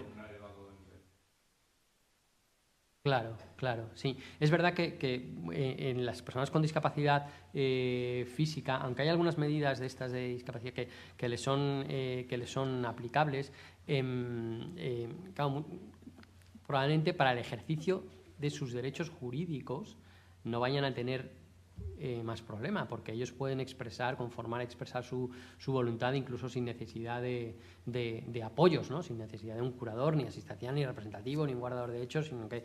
Entonces, es verdad que yo me centro aquí, tiene razón, en una discapacidad más psíquica que física, aunque hay algunas medidas en que la ley tampoco, o sea, la facultad... No, es que me voy dejando temas. Entonces, cuando hemos visto esto de la facultad de mejorar, claro, la facultad de mejorar tiene siempre el límite de la legítima, ¿no? Entonces, es verdad que cuando uno tiene un pequeño patrimonio y quiere mejorar mucho a un hijo con discapacidad, pues tiene el límite de, oye, que hay otro hermano u otros hermanos a los que hay que dejarle algo. Sin embargo, en el caso de que exista una discapacidad, uno se podría comer también el tercio de legítima estricta, ¿no? Y dejarle la totalidad siempre que utilice luego el fideicomiso, ¿no? Y al fallecimiento de la persona con discapacidad, los bienes que queden vayan a los otros legitimarios. Con lo cual, sí que hay algunas de estas medidas que se aplicarían también a la discapacidad física. Pero es cierto que todo el ámbito que hemos hablado quizá de protección en el ámbito jurídico, de ejercicio de derechos, de apoyos y tal, pues no, o sea, quizá lo más cercano sería el ámbito del poder, cuando la discapacidad motórica le impida pues desplazarse o realizar algunas cosas, aunque ahora hay algunos documentos que incluso se pueden autorizar notarialmente por videoconferencia, ¿no? Y con firma electrónica. Manu, entonces, porque esa no la conocía, entonces en el caso incluso de esa gran discapacidad motora, tú te puedes comer, si luego hay digamos, vuelve a los otros hijos, te puedes comer parte de las legítimas, porque eso conviene saberlo para en un momento determinado ir a la notaría. Y si el notario es muy estricto, decir, no, pero a mí me dijo un notario que se podía hacer esto. Menos estricto, ¿no? Más sí. No, por Dios, no digáis mi nombre. Que sí se puede utilizar, ¿vale? Para también la discapacidad física. Por ejemplo, otra medida de la que no hemos hablado, que es lo que se llama los patrimonios protegidos, ¿no? Que a veces para los gastos que tenéis las familias con discapacidad, aunque tienen unas limitaciones de cuantía y tienen unas obligaciones formales, pero si hay una discapacidad física superior al 65%, se puede utilizar y se pueden realizar aportaciones a patrimonios protegidos que serían deducibles, ¿no? Las aportaciones también a planes de previsión social, que eso para todos los gastos que tenéis, las familias con personas con discapacidad, más en el caso de monoparentalidad y tal, pues que en su caso es más, pues bueno, sería un cierto ahorro fiscal. No entro mucho en el patrimonio protegido porque sería otra batalla, pero bueno, que sepáis que hay algunos instrumentos jurídicos que también servirían para la discapacidad física. Hola, buenas tardes y muchas gracias por la información. Tenía dos preguntas, creo que están contestadas, pero bueno, las voy a repetir para así se quede un poquito más claro. Una era, en caso de que no haya habido revisión de sentencia, se mantiene lo que estaba en un principio, ¿no? No hay ningún cambio en eso hasta que se produzca la revisión. Eso es. Vale. Y lo otro era, cuando una persona con discapacidad no puede ejercer voluntad para hacer un testamento, cuando fallece, ¿qué sucedería? ¿Que se diría directamente a los parientes más cercanos? Eso es. ¿Vale? ¿Les crearía algún problema o...? Bueno, no habría... Vamos, es la ley la que determina cuando no hay expresión de voluntad, tanto con una persona que tenga discapacidad como en otra, ¿no? Lo que se abre es lo que se llama la sucesión intestada, sucesión sin testamento. Entonces, ahí pues hacemos un documento que es una declaración de herederos en la que revisamos con las pruebas que vamos pidiendo los notarios quiénes son los parientes más cercanos con derecho a la herencia, que serían descendientes, si no hay descendientes, ascendientes, si no el cónyuge, y si no hay cónyuge ya empezamos con los hermanos e hijos de hermanos y así colaterales hasta el cuarto grado, y en último término, pues si ya no hay más familiares del cuarto grado, pues ya sería el Estado o la comunidad autónoma según las legislaciones. Esto en derecho, lo que se llama en derecho común, en Madrid, ¿vale? Y luego ya los derechos autonómicos, los derechos forales, donde hay en Cataluña, en Navarra, en Aragón, en el País Vasco, bueno, pues tienen especialidades, ¿no? en legislativas en el derecho de sucesiones, pero en derecho común ocurriría eso. Gracias. Hola, buenas tardes. Muchas gracias por organizar la sesión. Tenía un par de preguntas. La primera es sobre las medidas voluntarias de apoyo. Se pueden establecer por parte de cualquier persona en una previsión de que en un futuro esa capacidad disminuya. Entonces se acude sin tener la discapacidad, entiendo, y digo, ¿quién quiero que me preste ese apoyo? Y el alcance del apoyo. Pero no sé muy bien qué diferencia hay entre las medidas voluntarias y la autocuratela o los poderes preventivos cuando se pone una u otra en marcha. Esa era una pregunta. Y luego la otra es sobre el tema de testamentos. Se hablaba de determinar la voluntad, que la persona pueda expresar su voluntad para realizar el testamento. Hay casos de enfermedad mental que cuando acuden a la notaría tienen un discurso muy coherente, pero en su vida está presente un delirio importante de persecución, de lo que sea, y esa expresión no, digamos, es difícil de valorar en cualquier conversación que se tenga porque es complejo. En ese caso se toma esa declaración de intenciones de dejar lo que sea o se piden informes médicos un poco porque hay en determinados casos que es como más a lo mejor sencillo determinar que esa capacidad no existe. Pero en estos casos complejos, que mantiene un discurso coherente, que expresa lo que quiere, pero realmente se lo dejo a fulanito porque tengo un tema persecutorio, paranoico con ese tema y determino que... Pero realmente no es una decisión, o sea, está influida por una alteración de la realidad y no es realmente. Entonces, un poco eso. También muy interesantes las preguntas.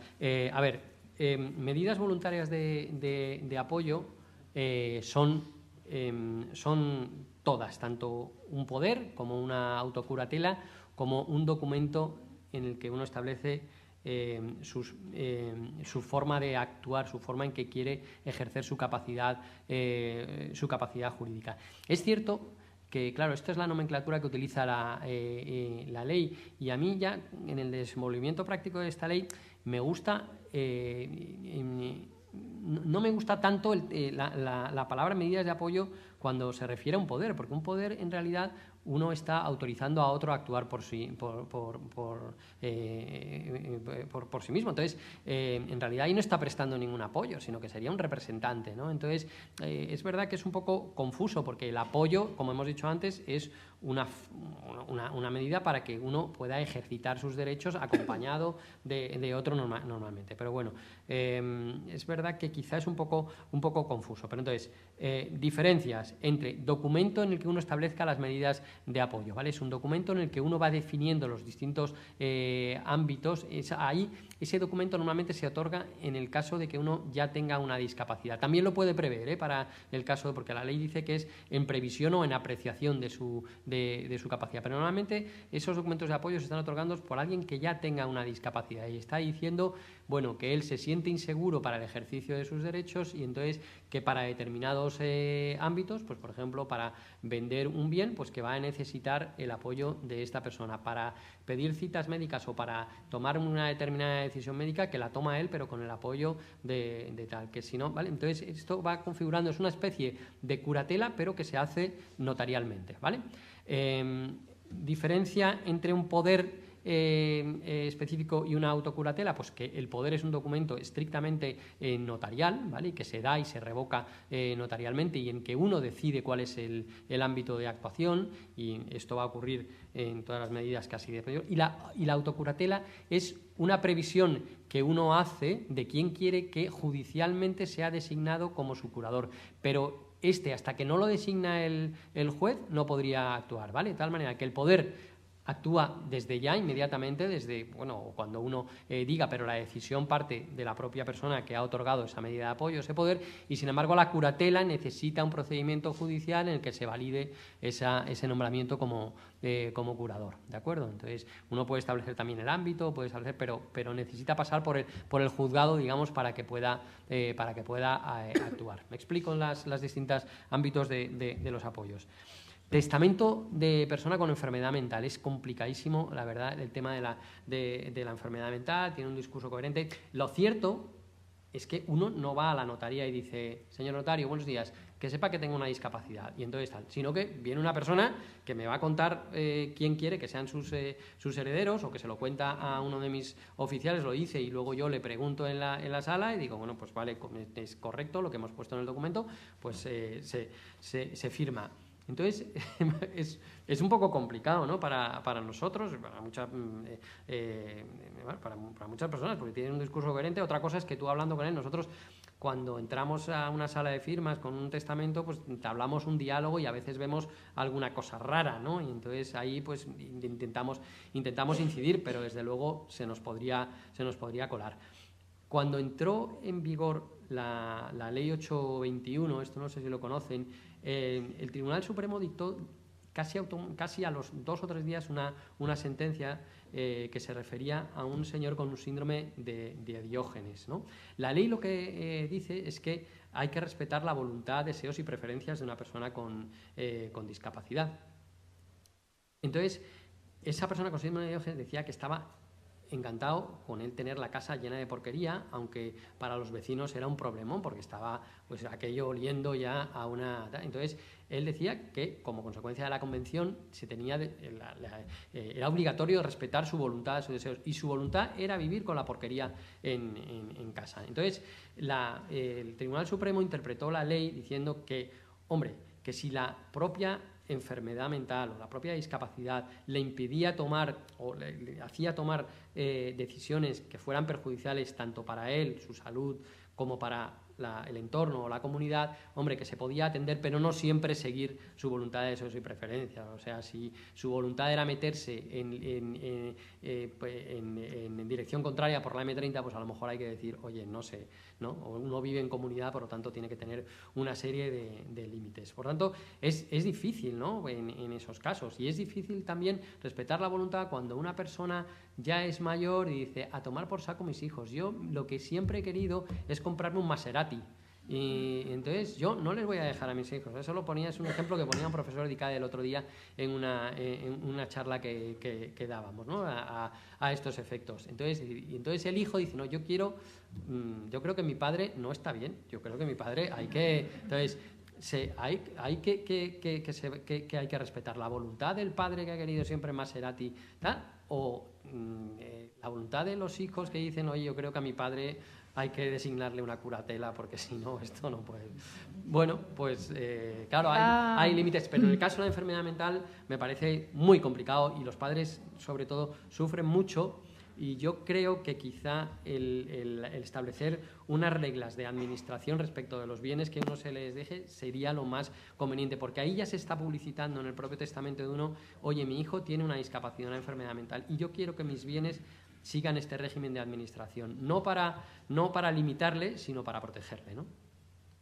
Estos días, y no sé si está la persona aquí, y si está aquí pues me voy a callar, pero me llegaban las consultas sobre la sesión y una señora me contó un caso, no del Maserati, pero sí de una persona mayor que su nieta está yendo a la residencia, la está sacando y están yendo al banco.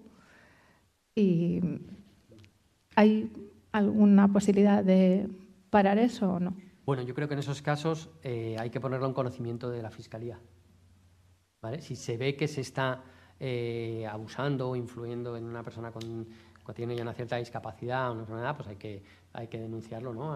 al Ministerio Fiscal. De hecho, en alguna ocasión en que han venido a forzar la voluntad de una persona con discapacidad o sin discapacidad o una persona ya mayor, vulnerable, pues yo he denunciado a la Fiscalía.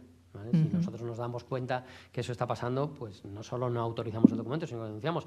Y si está ocurriendo eso, pues yo creo que la única forma es denunciar a Fiscalía. La Fiscalía, en el ámbito de discapacidad, no sé el contacto que habrán tenido, pero mi contacto es súper bueno. O sea, están muy... La verdad es que sería interesante traer alguna fiscal a lo mejor lo que pasa que esto es notarial, pero hay algunos fiscales formados en tema de discapacidad que son estupendos, con una sensibilidad y tal. O sea, yo creo que el ámbito judicial, que siempre da mucho miedo, está cambiando un poco también como consecuencia de esta ley. Hola, buenas tardes y gracias por la charla. Yo lo que quería preguntar es... Este es un caso, un chico que se le ha incapacitado hace años, judicialmente. No se ha revisado ni le han llamado de la Fiscalía ni nada. La patria potestad la ejercen los progenitores, pero esto es un caso de divorcio. Los progenitores se han divorciado y mi pregunta es, ¿qué pasa con la patria potestad en caso de divorcio? Si la persona con discapacidad e incapacitado judicialmente está viviendo con uno de los dos progenitores, ¿qué pasa con el otro que no tiene la guarda, que no convive con él? ¿Puede seguir ejerciendo la patria potestad? El otro... ¿Se puede quitar la patria potestad? Es que no lo sé. O sea, la patria potestad no te la quitan, salvo que ¿vale? Que sea algo que un juez te quite la patria potestad. Lo que pasa que es verdad que en esos casos, si no hay una convivencia, probablemente la patria potestad se esté ejerciendo exclusivamente por aquel de los padres con el que conviva el hijo, ¿vale? Entonces, depende o sea, las decisiones, sobre todo en el ámbito personal, las va a estar tomando el progenitor con el que conviva el hijo con discapacidad, y las decisiones patrimoniales ya serán un poco más difíciles, porque esas son de más trascendencia y probablemente necesiten el consentimiento de los dos, aunque haya divorcio, ¿no? Ahí ya sí que es muy importante, o bien que pidan al juzgado la revisión y que decida el juez si es uno o un otro, porque ¿vale? Hay actuaciones. La patria potestad en principio se ejerce conjuntamente, ¿vale? por los padres, ya sea para menores de edad, o en este caso se seguirían aplicando las reglas de la patria potestad de los menores, ¿no? Para una persona mayor que los padres estuvieran divorciados y tuvieran la patria potestad prorrogada. La patria potestad en principio conjuntamente, salvo para algunas decisiones que deberán tomar aquel con el que conviva. Entonces ahí probablemente lo mejor sería instar judicialmente la revisión de la medida de apoyo, y luego ya pues un testamento, si uno quiere proteger sus bienes frente a la administración del otro, pues excluir al otro, ¿no? De la administración de los bienes. Ya eso, bueno, pues sería un poco más complejo, ¿no? Entrar ahí.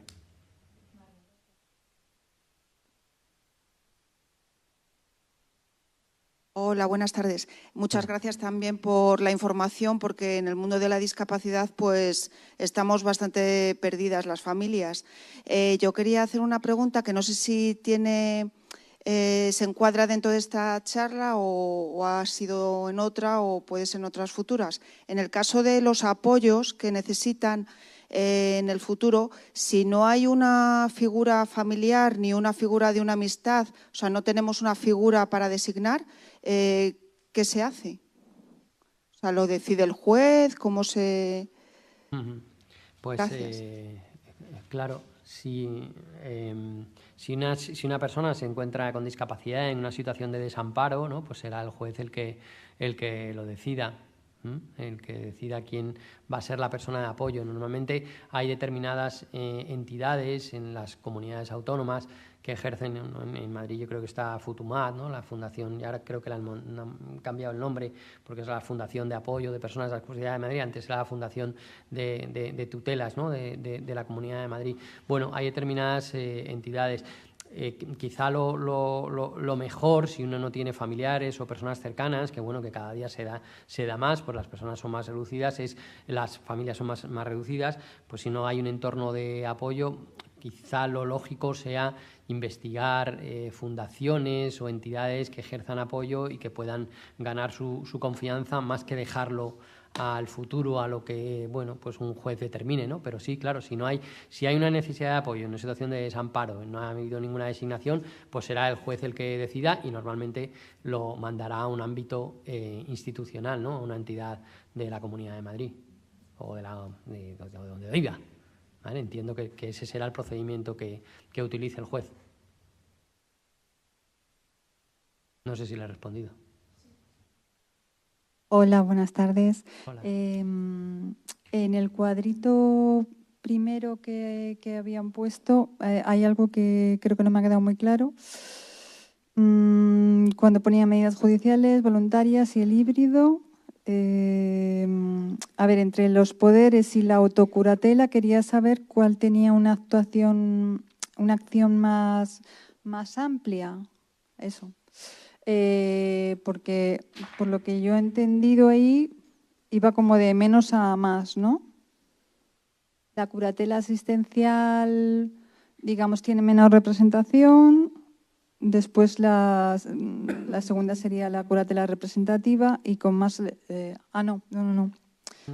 Que eso lo he explicado después. No, sí. A lo mejor me he explicado, me he liado yo mal, porque es un poco de lío, ¿no? O sea, digamos que son independientes y que sí que quizá en el ámbito judicial, entre asistencial y representativo, sí que digamos que el representativo tiene una mayor intensidad, ¿no? En cuanto al apoyo en el ámbito judicial, a diferencia del asistencial, que sería pues un acompañamiento, el representativo sería actuar por la persona con discapacidad y la ley lo que dice es excepcional, y sin embargo las medidas voluntarias de apoyo, ese poder, autocuratela o escritura de apoyos voluntarios, no hay ningún orden de intensidad, ¿no? El orden de intensidad, digamos, o la intensidad la va marcando la persona que otorga esas medidas voluntarias de apoyo, ¿no? Y si quiere que el poder sea más o menos amplio, si los curadores que ha designado quiere que tengan estas u otras facultades, aunque eso ya os digo que lo tiene que validar un juez y que será el que determine definitivamente el ámbito de la curatela. Y en la escritura de apoyos sí que uno va definiendo los ámbitos y dónde quiere que se le ayude para el ejercicio de sus derechos. Entonces, en realidad las medidas voluntarias de apoyo no hay una graduación entre cada medida, sino que dentro de cada una de las medidas uno establece la intensidad. ¿Me he explicado mejor ahora? Sí, sí, mucho mejor. Es que yo lo había entendido como que... No, lo que pasa es que luego he puesto esta otra, que a lo mejor ha confundido, y entonces digo, o sea, esto es en cuanto a la preferencia de las medidas voluntarias, ¿no? Que primero se van a valorar medidas voluntarias, luego la guarda de hecho y luego las medidas judiciales si no es suficiente la guarda de hecho, ¿no? ¿Vale? Y, sí, muchas gracias. Para una pregunta un poco más personal, ¿cómo se podría hacer?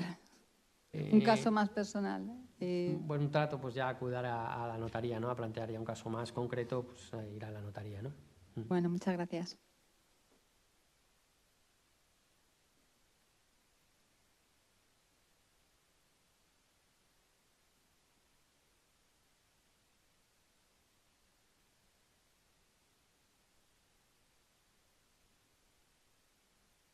Buenas tardes, muchísimas gracias por todas las observaciones y pautas que nos están dando. Mi caso es muy sencillo. Yo estoy separado, tengo la guardia de custodia de mi hijo, otorgada por un juez, y entonces ahora se supone que la curatela le van a preguntar a mi hijo quién la quiere, quién quiere que la tenga. Es una de las personas que van a preguntar, ¿no? Que va a intervenir.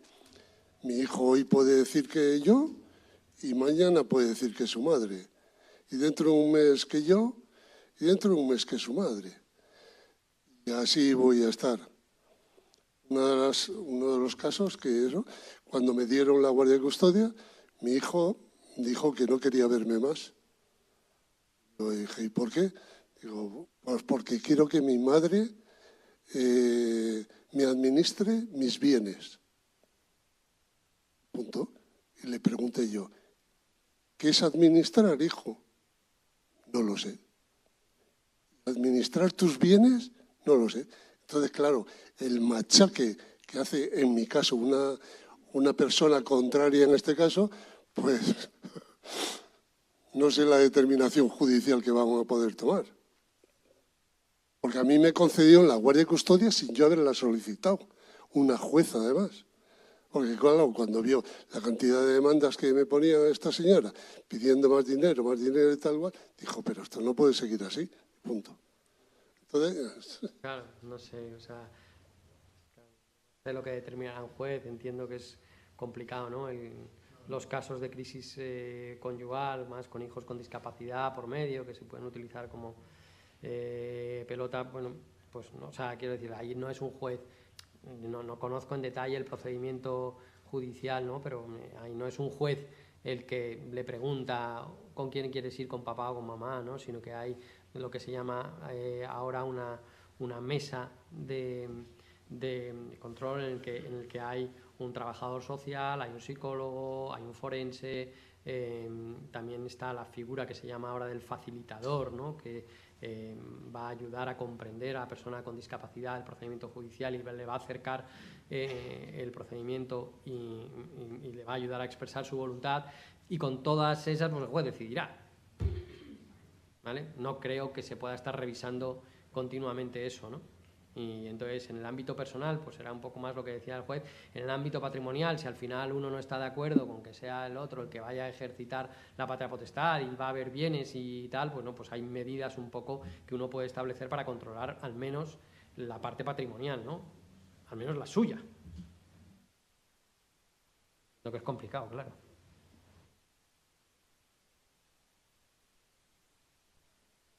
¿No hay más preguntas? No. Bueno, pues si les parece lo dejamos aquí. Muchísimas gracias por su asistencia.